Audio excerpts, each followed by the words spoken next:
Bonjour à tous.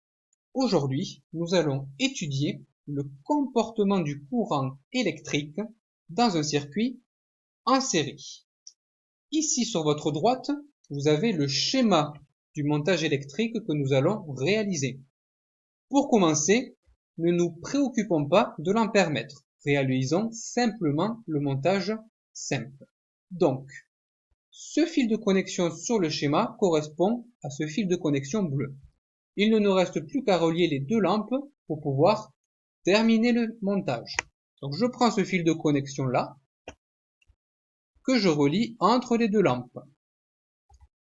Comme sur le schéma, le circuit comporte une seule boucle. C'est donc que c'est un circuit en série. Que remarquons-nous également?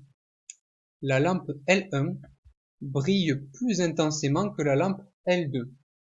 Est-ce que cela signifie que l'intensité lors de son parcours, qui je vous le rappelle, se déplace de la borne plus du générateur vers sa borne moins, est-ce que l'intensité au cours de sa circulation diminue?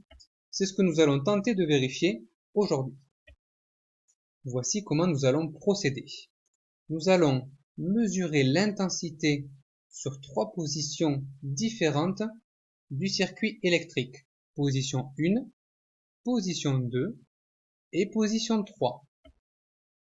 Pour mesurer une intensité, nous devons utiliser l'ampère-mètre dont le calibre est placé sur 10 ampères. Reprenons depuis le début et faisons preuve de méthode. J'ai débranché l'intégralité des fils. On s'aperçoit sur le schéma que la borne plus du générateur est reliée à la borne 10 ampères de l'ampère-mètre. C'est ce que nous allons réaliser. Je place un fil de connexion sur la borne plus que je relie à la borne 10 ampères. Très bien. La borne COM de l'ampère-mètre est reliée à la première lampe. Je prends un nouveau fil de connexion qui est relié à la borne COM que je relie à la première lampe.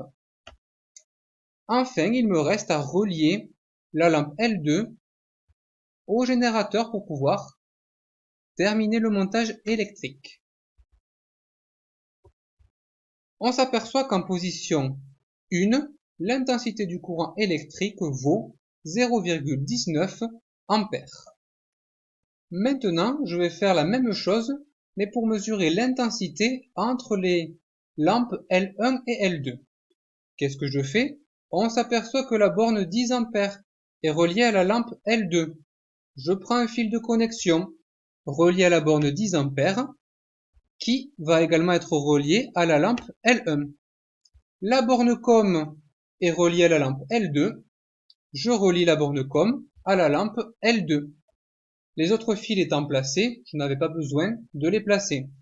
On s'aperçoit que l'intensité entre la lampe L1 et L2 vaut 0,19 ampères. Enfin, pour terminer, je veux mesurer l'intensité du courant dans la position 3. Je vais commencer par relier la borne plus à la lampe L1. Oui, l'ampère-mètre en position 1 n'est plus là. Donc c'est ce que je fais. Je prends un fil de connexion que je relie à la lampe L1. Pour l'ampère-mètre en position 3, je m'aperçois que la borne COM de l'ampère-mètre est reliée à la borne moins du générateur. C'est ce que je fais. Je relie la borne COM de l'ampère-mètre à la borne moins du générateur. Enfin, la borne 10 ampères de l'ampère-mètre est reliée par un fil de connexion à la borne L2. C'est ce que je fais. Je relie la borne 10 ampères de l'ampère-mètre à la lampe L2. Et je mesure une intensité du courant électrique de 0,19 ampères. Après avoir réalisé ces trois mesures, de quoi on s'aperçoit? On s'aperçoit que en position 1, en position 2 ou en position 3, l'intensité du courant électrique est la même, à savoir 0,19 ampères. Mais dans ce cas-là, pourquoi la lampe L1 brille plus que la lampe L2? Il est difficile de le voir, mais on a les caractéristiques des deux lampes sur les bords des boîtiers. Si on avait une loupe pour bien y voir, on verrait que pour pouvoir fonctionner normalement, La lampe L1 a besoin d'être traversée par 0,2 ampères.